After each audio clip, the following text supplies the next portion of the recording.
Hi, everybody. Welcome to a special edition of Conversations with Calvin. And I always think of that movie Poltergeist when the little girl says they're back. Well, Josh Bachynski is back. We got together a couple of weeks ago, and to remind everybody, a couple of weeks ago we did an interview with Josh Bachynski, live from Vancouver. He's an MA. He was going for the second year PhD, technologist, philosopher, and that's the thing I kind of latched onto. A search expert, artificial intelligence, et cetera, et cetera. And when we finished that, the light bulbs jointly went off that, God, we should be doing this and doing like a series of this because it's never ending. Josh is beyond fascinating and interesting, and we want to kind of uncover and discover and the philosophical element. I love the BS philosophically, although I'm not really equipped to do that. But there are a lot of things that thrill me and entice me, and finding Josh was a gift from the universe. If you want to get spiritual about it, how we got together and the commonalities. There's not a lot. He's a genius. I'm not, but that's okay. Oh, But wow, geez. yeah, well, hey, I call it as I see it. But so just letting everybody know, we're gonna keep doing these type things because they're provocative and they're fascinating and they're needed, really needed in Mm. our crazy mixed up world. So every couple of weeks we'll get together. We'll live from Jersey, live from Vancouver. So today, just to throw out a few things, and I was digging in my repertoire. We want to talk about a little bit about the mind of Einstein, and then talk a little bit about autism, and then the subject of academia, of which Josh. By the way, Josh has a free philosophy course, and that will be. You'll be able to see where you can on the bottom of the screen where you can take that free philosophy course. I think it's wonderful. The species needs a lot of philosophy and a lot of guidance and a lot of slaps in the face. A long story. And then we'll talk a little bit about Schrodinger's cat, something I learned about a bunch of years ago, and I still am clueless. So that's just some of the stuff we're gonna go through today. I'm done. Josh, a brief intro, and then let's brief intro, and let's start with Einstein, the mind of Einstein, and autism. I'm asking the question about the mind of Einstein because I can't, in my world, uh, conceive of a mind like that puts all this stuff together in 1900 before Google. And and I so in part of your answer to touch on that, but also talking about autism and the personal side as it affects you. So take it away. I'm done. Sure. Thanks, Calvin. Anytime I get to hear my own voice is a great time, Calvin. And I'm very happy to be back and super exciting to talk about this stuff today. So I will endeavor to do my best. Yeah, and we were talking, we touched on it last time, the mind of Einstein. And I'm no neuroscientist by any stretch of the I imagination. hold that up. That's what's been staring at me for 15 years, Yeah, right the behind my the computer. the eyes of Einstein there. Yeah, Yes. that that that look, the eyes, the sagacity. 80% sagacity, maybe 10% sadness, and behind those eyes, possibly that he couldn't resolve his theories in physics, but still a monster. And the question is, how does someone become like that? Um, and there's stories that I have, that I definitely have no capability right now to confirm or deny. But there are stories that when they exhumed Einstein's brain and took a look at it, that it was radically different than the standard model of the human brain. And whether that's true or not, I don't know.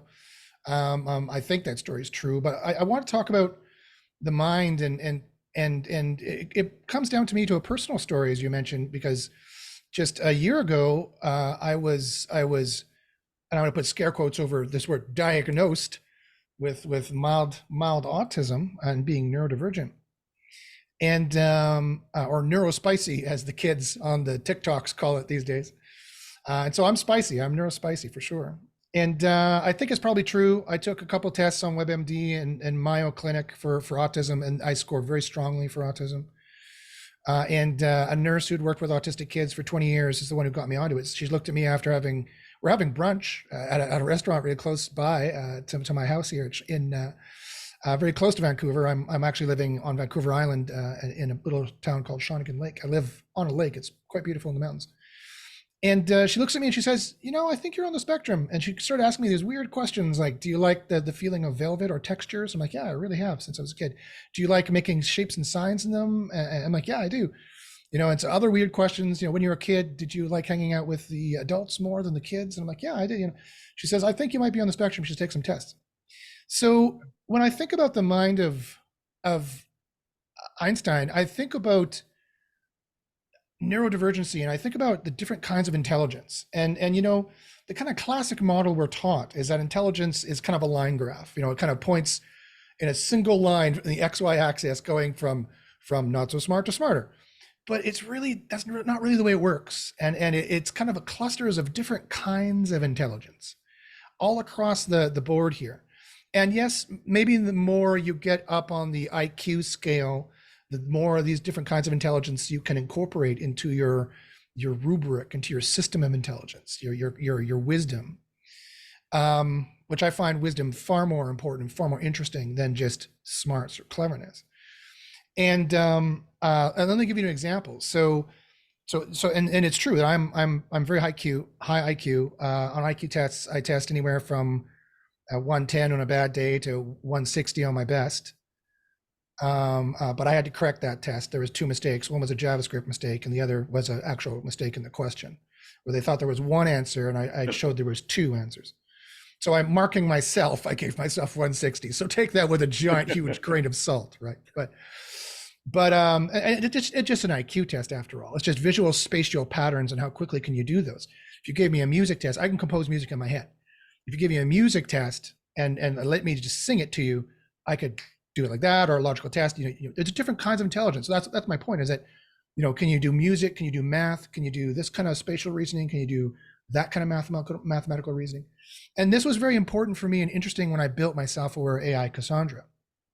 And then I had to realize what was ubiquitous in intelligence, and what is ubiquitous, what is common and shared across all basic self-awareness, different basic common sense or factual kinds of intelligence that you would need to recreate in an AI system to even come close to being able to say that this is analogous to, it's artificial, but it's analogous and it's constructed in a psychological structure, analogous to a neurotypical human being of around 15 years old, right?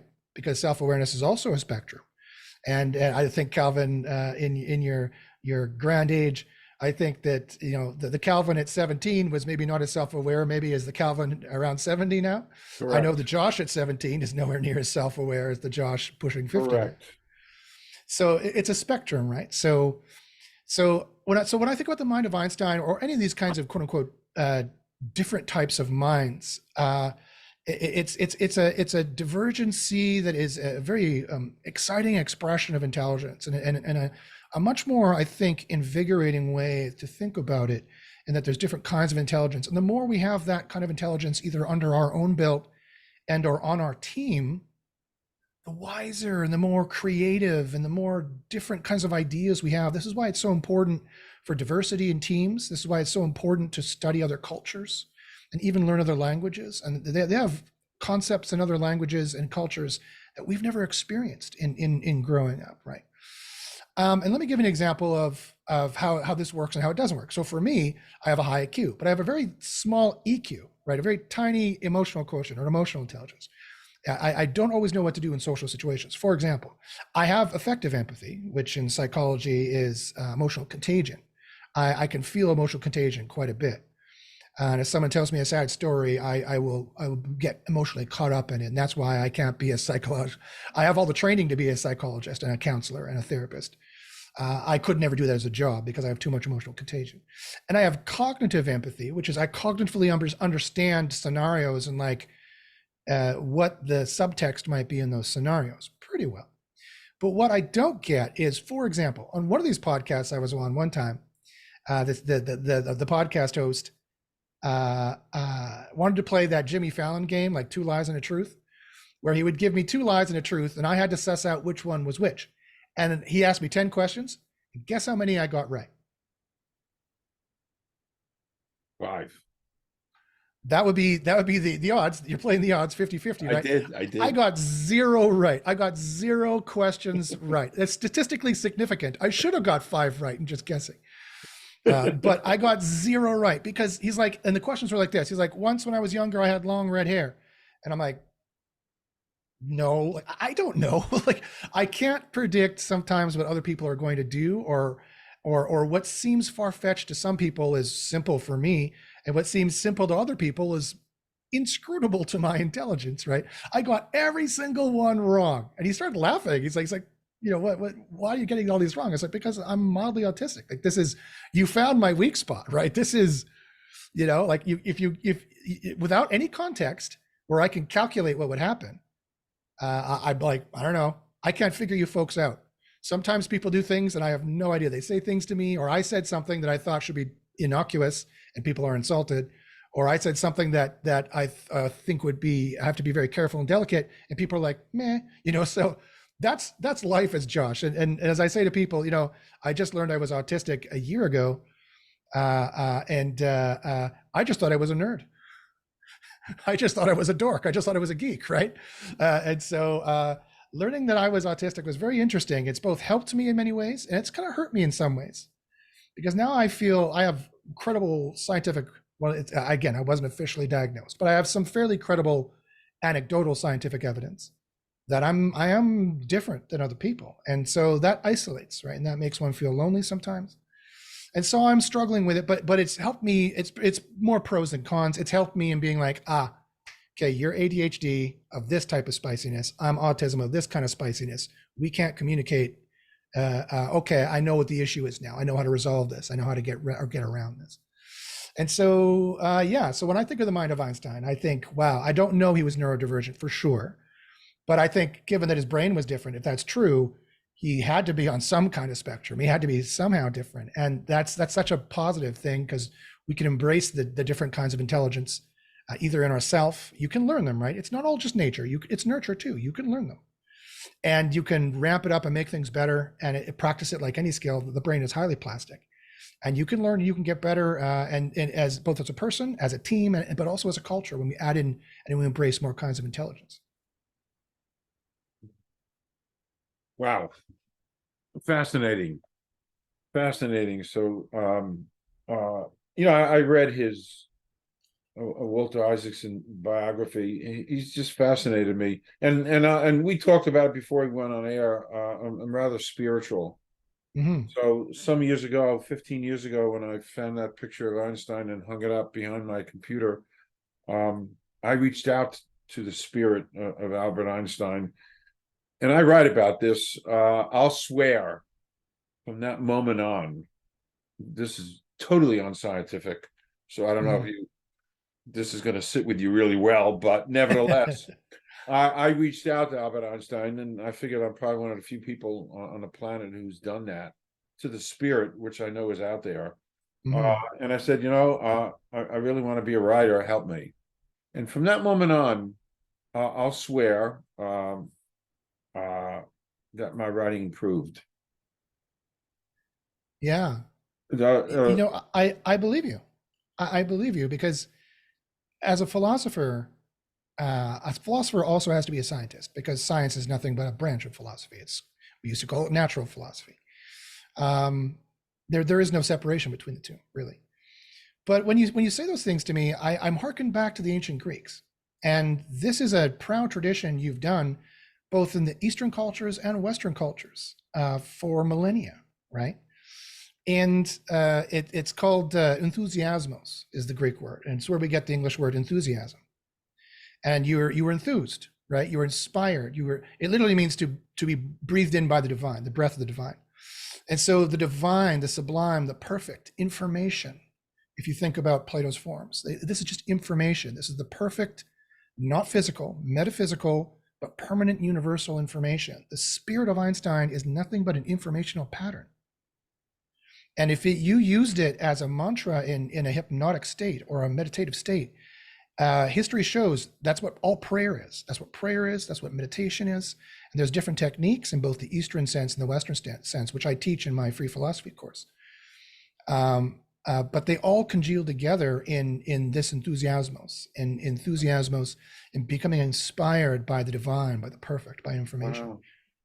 And so I totally, you did it right. You channeled the right information at the right time in the right way that landed with you. This is when, sports stars get in the zone, right? This is when people do feats of mind over matter and they don't feel any pain, or they can lie on the bed of nails. All major robust cultures of humanity have discovered this, and the power of mind over matter, and in this kinds of enthusiasmos, I call it in the Greek sense. Interesting. And it can be very powerful, but it can also be very dangerous if you don't contain it in its proper box and you let it get out. And Pandora, if you let that get out, and so it starts, in like the Scarlet Letter, or the Crucible, the gods whispered to me that this person must die or be punished. Okay, well now we start to have a problem, or a challenge. I like to use the word challenge. I shouldn't say problem, because I'm a radical optimist, but or I try to be. But yeah, I believe you. I find that fascinating. And we talked about it briefly, my spiritual journey, not for now, but there's some, and interesting you said that, because I've kept it in the box, and I use it as a tool, and it really works for me, and I believe in it. And it's energized me to write my second novel, to tell about the journey. I think it's an important story for people to hear. And the truth is, as you're explaining this to me, the enthusiasmos, I wrote it down. I dig it, and I like it, because You're enthused. You're enthused by. But I had no idea what I was doing, because I was just going. I was picking up on my environment, on my world, and responding to it. And of course, I believe I had some help, from up there, some active help. And the picture's looking at me right now. Nevertheless, could we talk about this down the road. Next up, the institution of academia. In different ways. You're an academic. An ex-academic, yes. And so am I, in a very small way. I did teach at Rutgers University 3 years ago. So I am an academic, and I'm sensitive to the word academic, and it means a hell of a lot to me. And I have a whole different perspective on the world of academia, ever so slightly, because I taught 3 years ago. And that puts you in a whole different, and my alma mater recently went through their first strike by professors and adjuncts, that concluded after a week, on the same old traditional, never-ending old issues of salary and security. And I sided with them, and then I looked at the issues and looked at the environment. But anyway, let's start to broach this. You as an academic, talking about the institution of academia and the respect and what's needed to further and better it. Yeah. So that's a really interesting topic. So yeah, I've taught across universities in Canada. Of course, I have my master's degree from Dalhousie University in the beautiful Atlantic town of Halifax in Nova Scotia. Gorgeous town, wonderful microbreweries, best beer and ales, I've been there, and stouts I've ever had. Garrison's Nut Brown. If you're ever in Halifax, try a Garrison's Nut Brown. It's delicious. And I was doing my PhD at York University in Toronto, and I finished 1 year. And so my academic tale is, again, just dovetails into the autism we were talking about, and I've always had trouble fitting in general. And I found that sadly, I just could not compete with the other students in the social politics required to find a professor who would oversee my thesis. I was able to find the great Duncan McIntosh at Halifax, who was a great guy and a great professor. And he humored me in my master's degree. And my master's degree was actually the genesis of my book, The Zombies, where I realized the answer. Because here's the thing.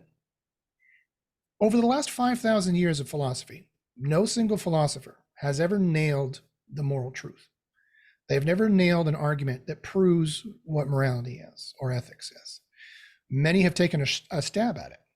But if you go to any philosophy department in any university in the world, and you ask them, what's the moral truth?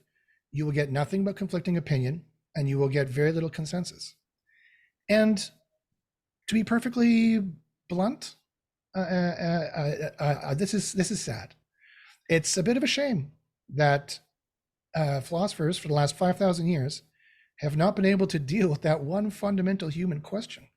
What is the, outside of all culture, outside of all subjectivity, what is the moral truth? What is truly moral to do and what is truly immoral to do that you can prove to anyone, anywhere, at any time, of any age? With the caveat that, okay, well, obviously, if they're sublinguistic, you can't prove anything to them. But any linguistic human, from whatever 5 years old to 85 or whatever it is, any linguistic human that you could prove to, where's the bathroom? It's around the corner to the left, and they go around the corner to the left. There's the bathroom. Fact proven, right? How and why is it that we cannot prove morality like that in any way close to that? And I realized that, Duncan McIntosh, the great philosopher, great professor, he humored me. And I was like, I'm going to take a stab at it. I think I know the answer. I think I know both what morality is. I'm taking a master's degree. No one gets to do this at a master's degree, right?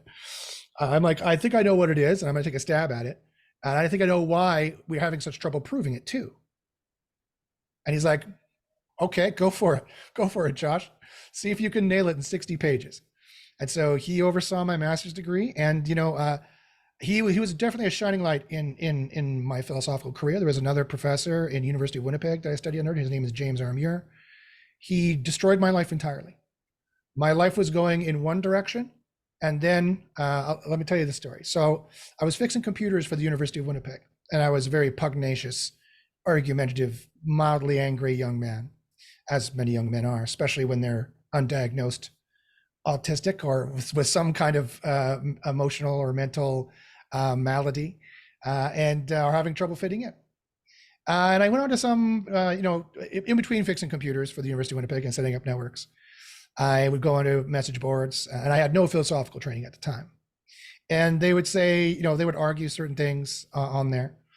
And I got on one message board, and there's guys were actually arguing that you could prove that God existed, and that various philosophers had given a proof for this. For example, Augustine has given a proof for this, Plotinus has given a proof for this, Aquinas has given a proof for this, Descartes gives a proof for this. And I found in that state of uneducation, I found this to be complete nonsense.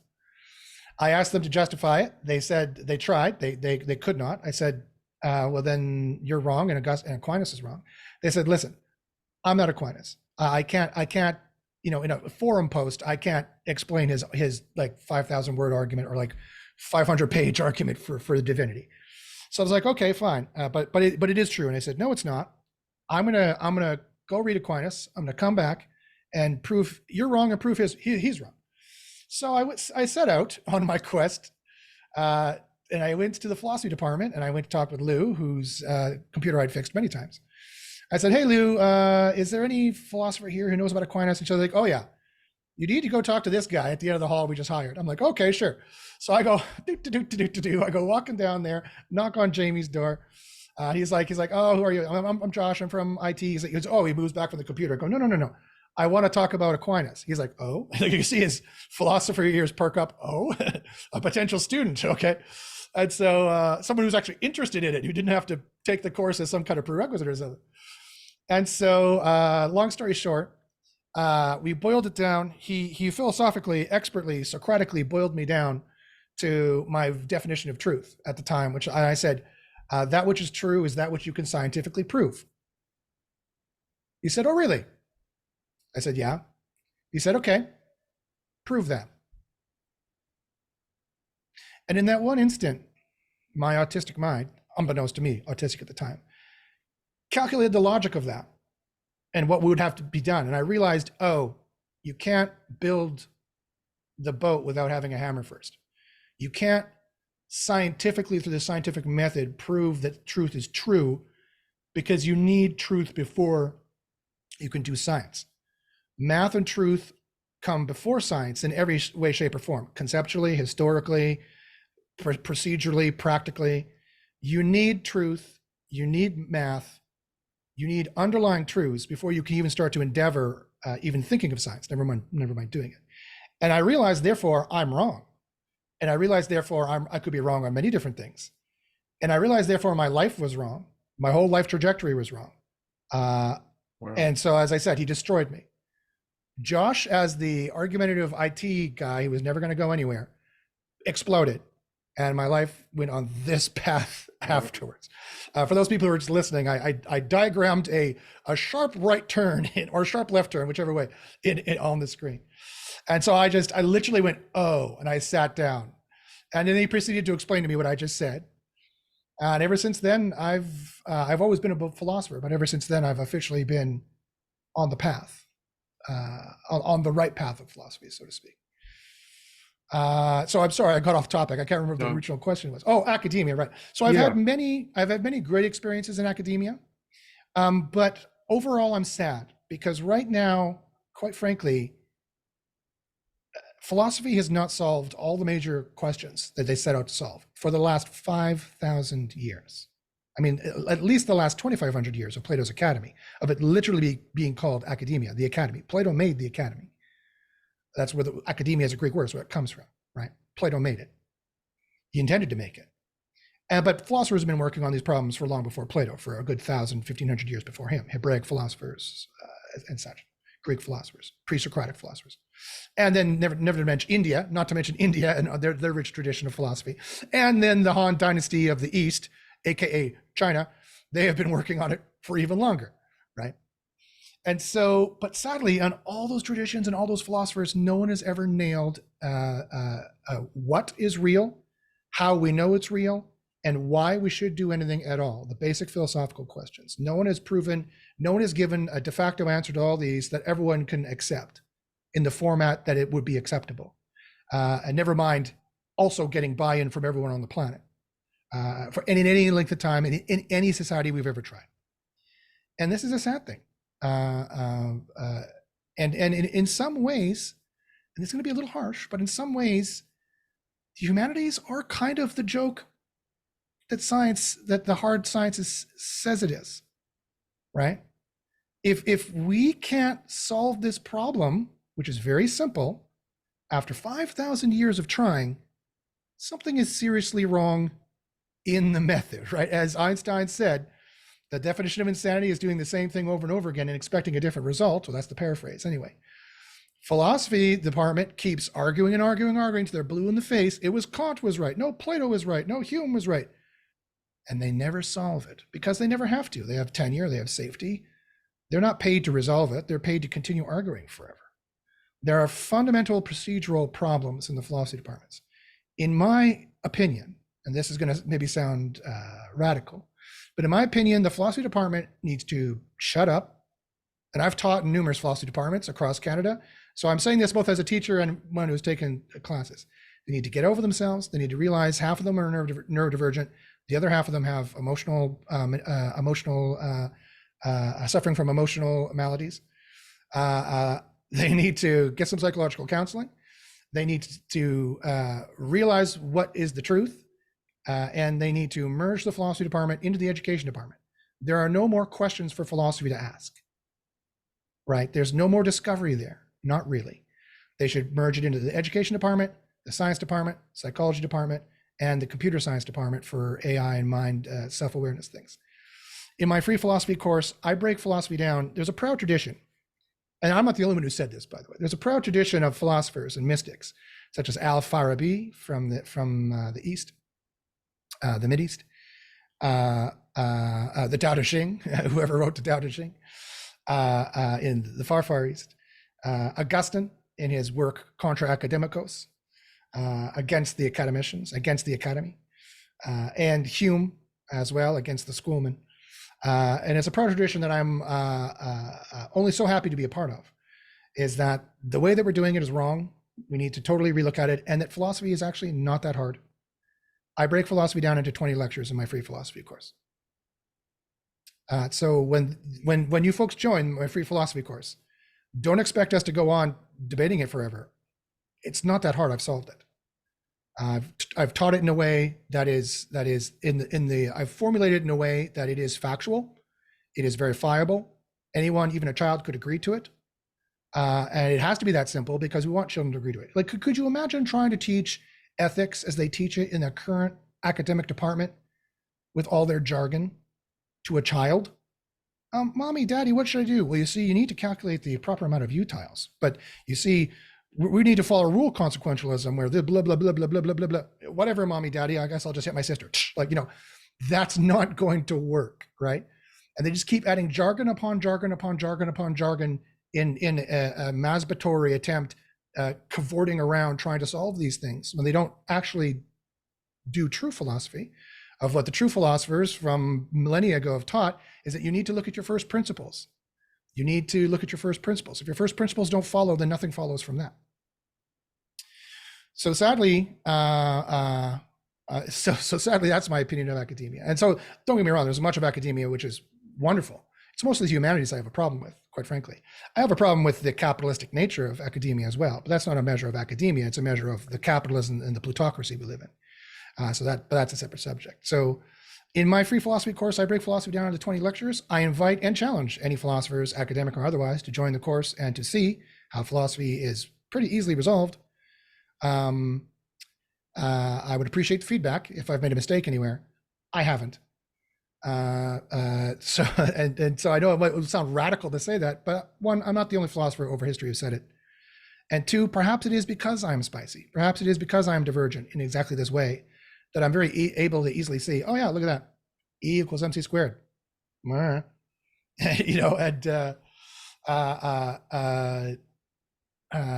that's not bragging by any stretch of the imagination. It's like, it's something I'm capable of doing just because the way my brain is configured, the way nature and nurture has collided with epigenetics to configure this being now. There's plenty of things I can't do for sure. Definitely. There's way more things I cannot do than this one thing I happen to have been fine-tuned to use an AI language to do. And I'd be more than happy to share with everyone so we can move on and make progress. Listening to you, you've relit my fire. You've been doing that. So I have to appropriate and do that free philosophy, and I want to take what we're doing to promote that, because I think people should jump on that and learn, because we need to learn. Sure. Because we're running out of time. That's something we can talk about down the road. We are running out of time. I just interviewed this amazing professor from Cornell, Professor Emeritus, which ties a little bit to academia on a mechanical thing. Professor Emeritus, they don't get paid. They just get some of the benefits of being a professor. But he's been studying climate change and food. Yes. And I'm a third through the book, and we're going to lose coffee. We're going to lose chocolate. Yep. We're gonna keep on losing and losing and losing, and maybe we can talk about it next time. How many slaps in the face to the species is necessary before we start? Not for now. Before we start, it's almost like the song "Blowing in the Wind." How many miles the bird has to fly before? But that's something for next time. But anyway, my thing on academia is it's a you said a key word, a commercial aspect to it. Yes.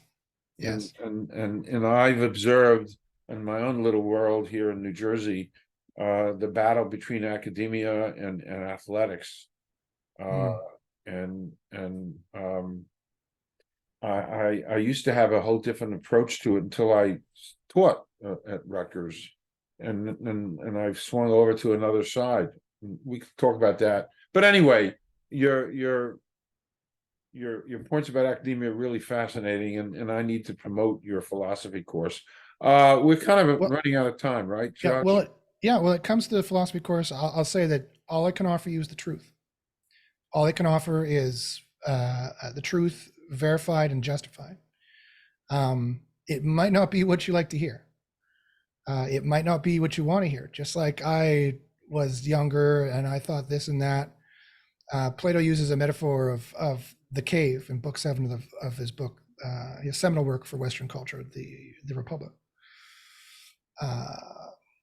And he talks about teaching philosophy to people is like dragging them kicking and screaming out of the cave into the light. I try to minimize that process of the kicking and screaming as much as possible, but I fully admit, as I did today in the Discord channel where we discuss it, I'm definitely no expert in that by any stretch of the imagination. And in clothing it just so, and that the minimal amount of kicking and screaming, or ruffling, the minimal amount of ruffling feathers. Sometimes I'm very blunt and quick and say, okay, it's this, it's that. I'm here to give you answers, not to take 4 months of kind of like a psychologist ask, well, how do you feel about that? And letting you come to terms with your feelings. I'm here to give quick answers, correct answers, but I do it usually abruptly. So for those people who want to know the truth, I can give it to you. I can tell you what the moral truth is. I can tell you exactly how you should live your life. I can tell you exactly how that will be so beneficial and so positive and so joyous for not only yourself, and so freeing for not only yourself, but for everybody else. Because there is a moral truth. Of course there is. And it is the most joyous, positive thing that there is.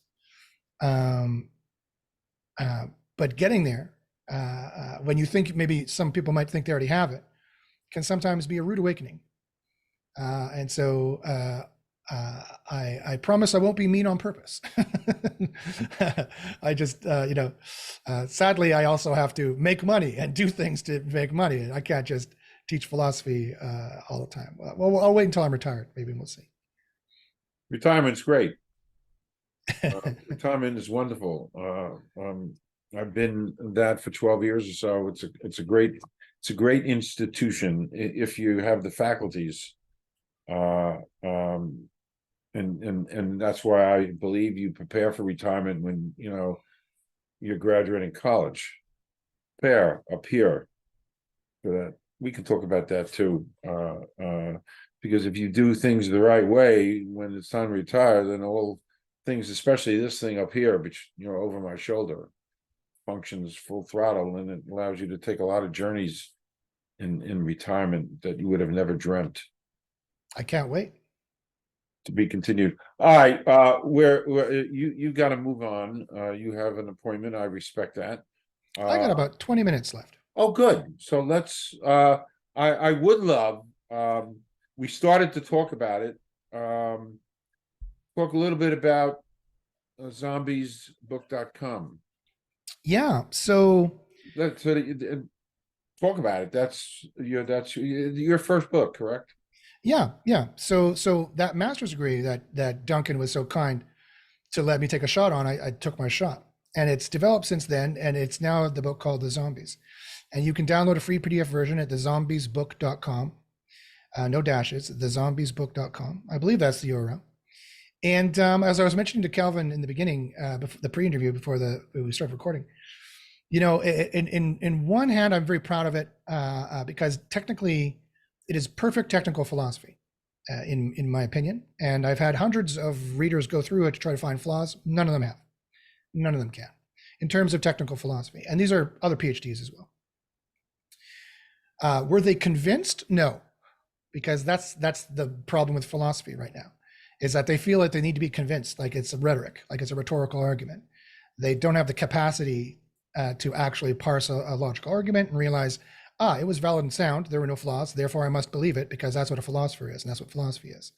That's not how they teach it anymore, right? The philosophy departments currently, as they stand in most universities, in most places, especially in the West, when you get into Europe, it's a bit better.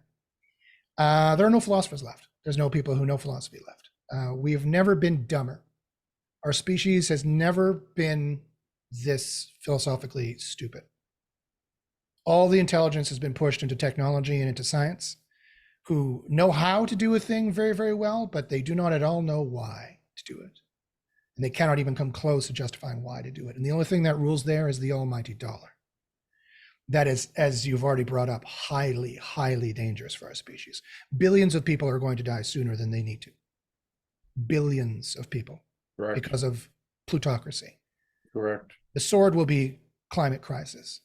They will call it, what do they call it now? Shipping chain problems, which is another way of saying it can't grow there anymore because now there's just droughts. And, we can't get the ships there because now there's hurricanes. And, the rich want to buy it. So now instead of it costing $10 for a bottle, it costs $100 for a bottle. Millions and millions of people will die in the first world. Don't just think this will be a third world problem. In the US and Canada, people will be starving on the streets. It'll be the 30s depression, if not worse. And that'll happen in 20, 30 years. It's already happening now. You already see it now. But on that happy note, so the zombies solves that. I saw this coming miles away. I saw this coming in the 90s when I was a teenager. When I finally learned the capitalistic system in the 90s as a teenager. Now, you could say I was a jaded Gen Xer, and I certainly was. But when I saw the system, capitalism and consumerism, I said, well, this is not maintainable. Like as a teenager, I couldn't, but of course I could never understand what people are doing because I'm autistic and the world is decidedly neurotypical. And I'm looking like, well, you can't do this. You can't just keep consuming. It's a finite planet. You can't just keep dumping pollution in the atmosphere. It doesn't go into space and disappear. It's a finite planet. It's a box. You need to manage the resources over time. The input and the output needs to be managed and parceled over time. We're consuming now like it's 1999, right? We're consuming now like it's it just magically comes from anywhere. And of course, for the plutocrats, for the capitalists, it does. That's why they are so interested in space exploration, so they can get out to those meteors and they get out to the moon, they can get out to Mars, and they can keep mining stuff there and just keep consumerism going. Not of the same consumable goods, of course, but they will keep consumerism going. The rich only care about the rich living. They don't care about any of the rest of us dying. And they know very well we're going to die. They don't care. Until government makes them care. And government is sadly completely corrupt and at the behest of the plutocrats. And so we are going to have a major, major problem. And the zombies addresses this. With this single point of failure, I could boil down society. And I looked at all the collapses of all the last few thousand societies. The average lifespan for society, by the way, is 250 to 300 years. I have a graph from the BBC to prove that. Every single society we've ever tried has all failed. Every single one we've tried has all failed. Why? I can bring it down to a few single points of failure with the biggest one. One point of failure is the addictive quality of money, power, and prestige. And because money and power and prestige is lauded upon those who rule the society, therefore those who rule society are become like meth addicts. Have you ever seen a meth addict on TV missing the teeth and crazy and can't control themselves? That's exactly who Elon Musk is. It's exactly who Jeff Bezos is. It's exactly what the politicians who are behest at money are. Their souls look like those meth addicts. They are hopelessly addicted to money, power, prestige, and perhaps the women and the drugs that come along with it. And that conglomerate of money, power, and prestige is one single point of failure. Every society we try will fail because of that unless you address that. But that's not even the main one. The second single point of failure, which is even more important, is education. And this is not me saying this, is Plato saying this. This is Sun Tzu saying this. This is the Tao Te Ching saying this. Is Confucius saying this. This is every great mind who has ever existed saying this. The single human problem is a problem of education. Education is both the single human problem and the single human solution. You don't want climate change to happen? Educate them so that it doesn't. It is, humans are nothing but programmable machines. People are not that strange. People are not that, I'm sorry, people are not that unique. People are not that diverse. We're all sheep. We are sheeple. We are programmable sheeple, and humans only do what they are programmed to do. Quite frankly, after learning hypnosis, I know this to be true for a fact. After learning psychology, I know this to be true for a fact. After learning philosophy, I know this to be true for a fact. After watching human beings and what they do, I know this to be true for a fact. In the individual, people can seem very different. And you don't know why they did this and why they did that, but it's not random. There's no such thing as random. Randomness is a bankrupt concept. It doesn't exist. There's no such thing as random. You talked about Schrodinger's cat, and I can solve that right now. Schrodinger's cat is an epistemological problem, not an ontological problem. Any good scientist takes it as an epistemological problem. The question is not whether the cat is alive or dead in the box, it's that how do we know whether the cat is alive or dead in the box? And we don't know. It could be alive, it could be dead. It's, we'll have to check. But when you check, reality is determined. There is no such thing as quantum randomness. It doesn't exist. It's an epistemological problem. It's a problem of testing. When we fire a light at a particle, it moves, it changes. That's a problem of testing. That's not that doesn't mean the universe is random. That was an idea introduced by Friedrich Nietzsche in the late 1800s, and for the sole purpose of destroying liberal democracy, because he thought we were cloying, virtue signaling, whiny, woke people. And he is right. We are, largely. And he wanted to destroy us, and Heidegger picked it up, and the Nazis almost succeeded, quite frankly, in the physical sense. But Yes, his did. psyop, but his psyop attack, which still existed and was never dealt with, is destroying liberal democracy. And that's why we don't think there's any moral truth. That's why he did it. Because if you rob a group of their reason for why they're doing what they're doing, they inevitably conflict, splinter, fight, and can get nowhere. Education deals with all of that. But that's not even the biggest single point of failure. That's not even the biggest bottleneck. The single point of failure for every single society is the one Nietzsche tried to rob us of, because he knew this and he wanted to destroy us. As he fully admits, I'm not speaking out of turn here. Ask any Nietzschean scholar. They will say, oh yeah, Nietzsche wanted to destroy us. Yeah, hands down, for sure. Because he thought we were ugly and he didn't like us. It is the moral truth. It is hard enough to get a group of people to agree on how to do a thing. It is impossible to get them to agree on anything unless they agree as to why we are doing a thing. And the answer to the question why is the moral truth. It is the teleological concept. The Greek word telos means purpose or goal. It means what we ascribe in terms of a procedural sense, the value of what it is we're doing and why we are doing it. Nietzsche robbed us of that on purpose because he knew it would destroy us. And we cannot agree on why we do a thing. Right now, it breaks down into left-wing values or right-wing values, all secretly under the behest of plutocracy. Everything is for the almighty dollar. Why are we educated? To get a job. The almighty dollar. So we could be wage slaves to the plutocrats. Slavery didn't disappear. It just cloaked into wage slavery. And the rich actually don't care. Racism is a huge problem, don't get me wrong. And I'm a white, straight guy talking, so take that with a giant grain of salt. But racism is 10% a problem in our society. Plutocracy and classism is 90% the problem in our society. The rich want to enslave poor white trash as much as they want any BIPOC. And they keep the debates in the left and right to those surface levels so that the left never stops and the right never stops and looks at each other and says, I know what the problem is. It's those effing rich people at the top. The single point of failure that changes all of that I write about in The Zombies. And so we're all zombies, educated with all this. The single point of failure is teaching them the true moral truth. If you teach them the permanent universal moral truth that you can rely upon 100% of the time, 100% in any culture, 100% objective, easy enough you can educate it to a child, and it is, and I do, then you can cohere everybody into why we're doing a thing, and everyone gets coherence in their activity of what they're doing and why they're doing it. The optimality of our actions, scientifically, mathematically, procedurally speaking, increases exponentially because we're all on the same page as to why we're doing it. Now, we can still disagree as to how to best accomplish the why, but at least we agree as to why. But there's a problem. You might be like, well, Josh, with a thing that's so useful, the moral truth is the most useful truth of all the truths. How, whoop-de-doo, what, who cares, why is the question we all ask since you were 2. Why? Why, Daddy? Why, Mommy? Why this? Why that? Why? Why do they keep asking it so much? Because it is the most important question. And it's the most annoying in your brain when you're not getting an answer that is valid and sound. Why, Daddy? Because, leave me alone. And we just stop asking eventually from that abuse, quite frankly.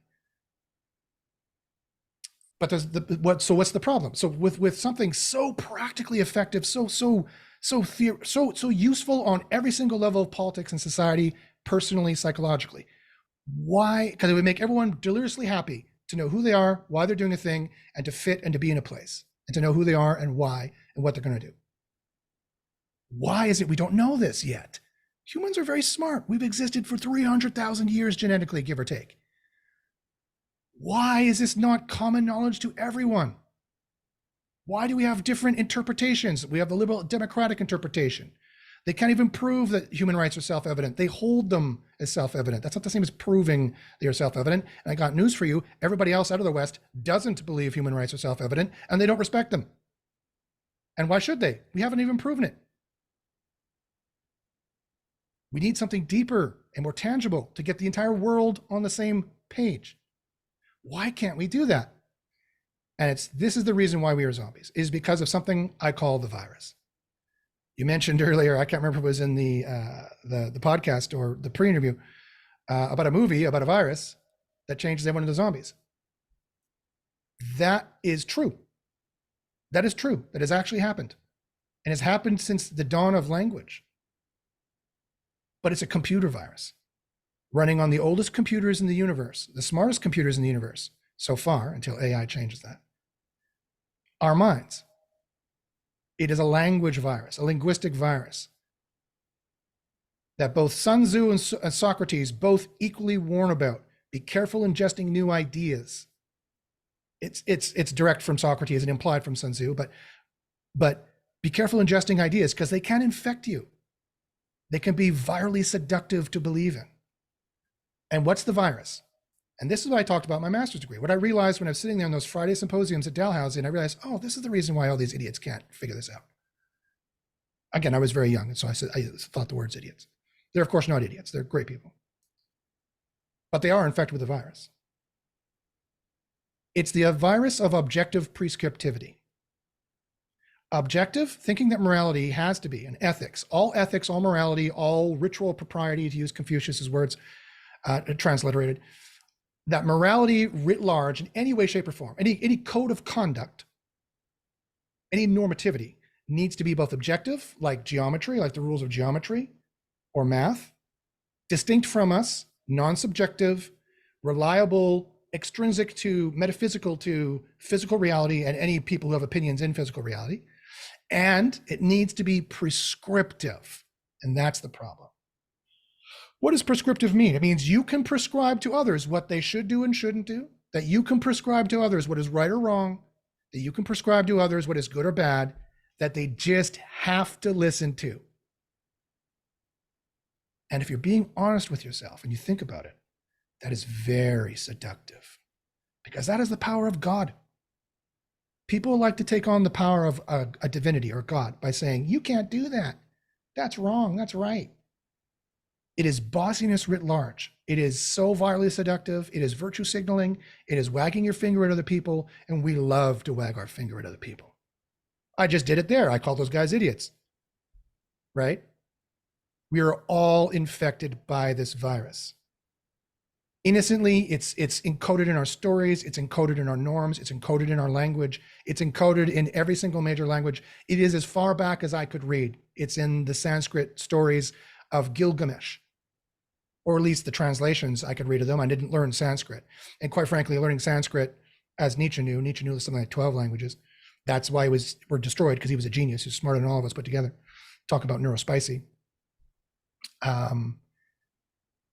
Even if I tried to learn Sanskrit or now, it would be translated through my current paradigms of understanding anyway. And so whether or not objective prescriptivity was writ large embedded in their code of conduct concept, their teleological concept, their morality concept, I would translate it through that lens anyway, right? Because it's so virally seductive.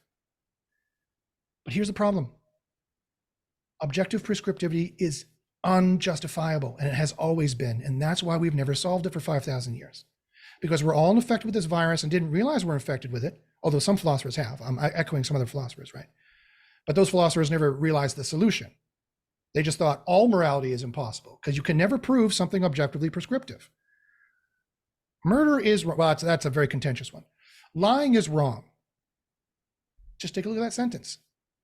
Josh is a human. Okay, that's a fact. You can check my DNA. You can look at me. I appear to be human. You can prove that. Lying is wrong. How do you prove that? You can't. You simply cannot prove that. Why? Because that sentence purports to be self-evident when it is just not. And this is what I realized in my master's degree, right? Take the sentence, lying is lying. That is true. That's called a truism. X is X, Y is Y, 1 is equal to 1. Those are all truisms. We know those are true statements, and they are necessarily 100% objectively true because they're referring to themselves, right? Just because of the form of the language. Josh is Josh. Yeah, Josh is Josh. Lying is lying. Yep, lying is lying. X is X. I could have said Y is Y. It's just the form of the sentence that proves that it's self-evident. That's what self-evidence means. Lying is wrong. X is Y is not self-evident. At best, it is evident if you go and see the evidence. It cannot be inferred from any other self-evident proposition. It cannot be inferred from any other self-evident truism, because every single self-evident truism always has to form and must have the form X is X. And people will say, yeah, lying is lying. And in that second line connotes for them, it's wrong, you shouldn't do it, it should make you feel bad, blah, blah, blah, blah, blah. None of that applies. None of that is true. So I'm sorry, that's very technical philosophy, but it is true. And so in the zombies, I prove that, I show that. I go through painstaking detail, satisfying all philosophers throughout history that I could think of, how that is the case. And it's just that simple. And that's why we've missed it, because on the path of philosophy, we're at the 100-meter end of the dash. We didn't notice at the very start that there was a little sign that said, this is all wrong, stop. A tiny little tag on the ground we didn't notice. We ran 100 meters. We're like, we can't figure it out 100 meters down the road because we just didn't see that little tag saying, this is not self-evident. You can stop now. Lying is wrong, cannot be proven in the objective prescriptive sense. And that is what destroys every single society. Because if you can't prove what morality is, eventually it will inevitably lead to conflict, splintering, just like every religion is splintered because they couldn't agree because there's nothing to prove. And every social group splinters because they can't agree because they can't prove it. Because they are looking like a broken brain, like a broken computer, just waiting for input. They're waiting for the solution to the objective prescriptive morality that they all are virally seduced into believing that is the entire paradigm of morality. There is no other kind of morality other than thou shalts and deonticism, duty. Your duty is to this, and I'm a boss and I can just tell you, and this is right or wrong. And that vilely seductive thing is what keeps us there. So, and sadly, I've got to run, but in the zombies, I show how there is another kind of morality that is as old as time, and it's called subjective predictive. And it shows what is ideal. It shows what is optimal, factually speaking. It shows what is good, what is positive, what is joyous. And it shows how objective prescriptivity can never be proven. But unlike some other philosophers who have also seen this and then declared, therefore, there's no morality, I say, of course there's morality. We can resolve what those sentences mean. And I do. And I do that both in the book, The Zombies, in a very clinical, technical, philosophical sense with high detail. And for the layperson who's not a philosopher, I do it also in the book called Tao Agathos, which if anyone wants to access these books, join my free philosophy club or email me at joshbachynski@gmail.com and I'd be happy to send them to you, where I show how morality is radically positive. I'm a radical optimist. Not only does negativity not exist, not only is pessimism the wrong choice, Pessimism is literally wrong, logically speaking. It's nonsense to be a pessimist. And that's what I'll just have to leave you there, not cliffhanger. That's what I prove in those, in Tao Agathos. And that's, there is a morality, and I prove it both in the zombies and Tao Agathos, and it is positive and it is joyous. It can be proven, and it can cohere us all into society and save society from collapsing. Done for now. Done for now. You know, I'm taking notes. I've got pages of notes just to listen to you. So I got to do my homework and plunge into this. Everybody, this is all going to be continued. We're going to branch out into so many other different things. Anybody has any suggestions for us to talk about? Mostly Josh, not me. I'm a note taker. I don't know what that means, but I'm a great note taker. So be it. You filled my mind and soul, and I can't thank you enough. And I thank the universe for, you know, the bringing us together. You got to run. We're gonna sign off. We're back in a couple of weeks for more. This is great stuff. I am going to promote the free philosophy course. I'm signing off. Stay for a 30-second wrap. Sure thing. Thanks, folks. I was very Thank you, happy to be Josh. here, and we'll talk to you next time. Perfect.